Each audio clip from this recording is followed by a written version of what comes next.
Like and subscribe and click the bell icon to get new video updates. WA's covered caseload remains high as death toll from the virus climbs by 6. Covered case numbers in Western Australia have dipped slightly from yesterday's record. However, the state's death toll from the virus has risen, with 6 more deaths reported to WA Health overnight. Yesterday more than 17,000 cases were recorded for the first time in WA, but the numbers declined to 16,670 new infections today. As of 8 p.m. last night, WA had 75,581 active cases of COVID-19 with 275 people in hospital, unchanged from yesterday's figure.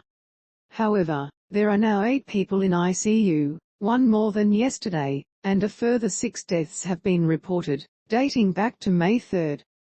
They include 2 women in their 90s, 2 women in their 80s, a man in his 60s and a woman in her 50s. WA Health said the death of a woman in her 40s in April has now been reclassified as a non-COVID related death.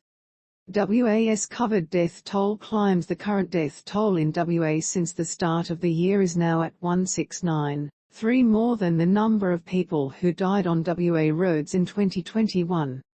According to the WA Health Department, there have been 178 COVID-related deaths since the start of the pandemic in early 2020. Before the start of this year, the state had only reported 9 COVID-related deaths.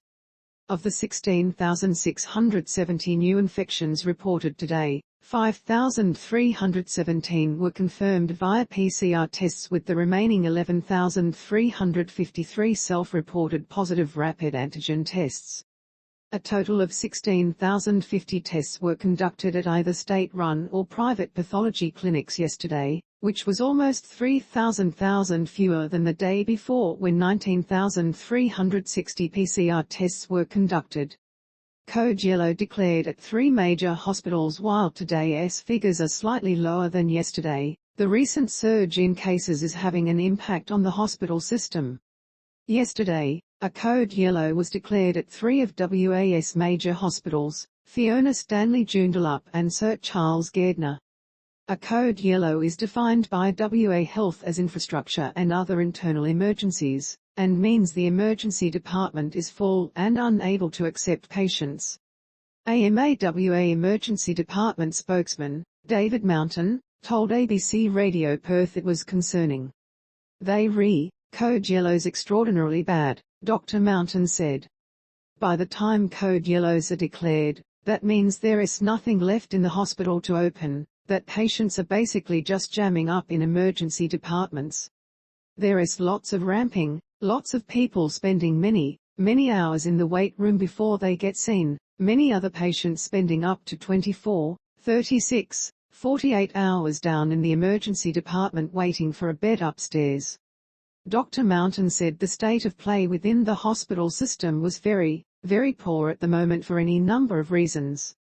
Lack of staffing and lack of ability to open wards is the major one that has just driven what was already a system that was already in deep trouble further into the troubles, he said.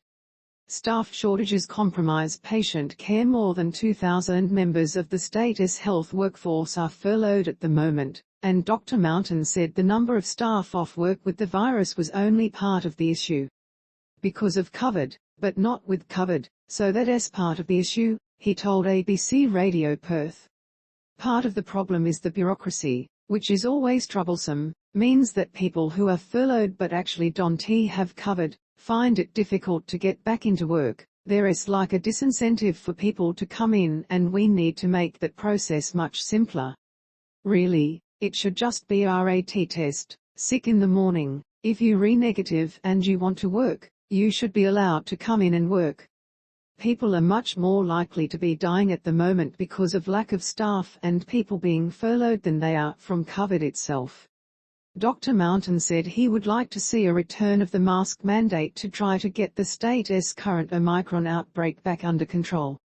The fact is we had 17,000 cases yesterday. It was well over 10,000 on average in the previous week, well above our previous peak, he said.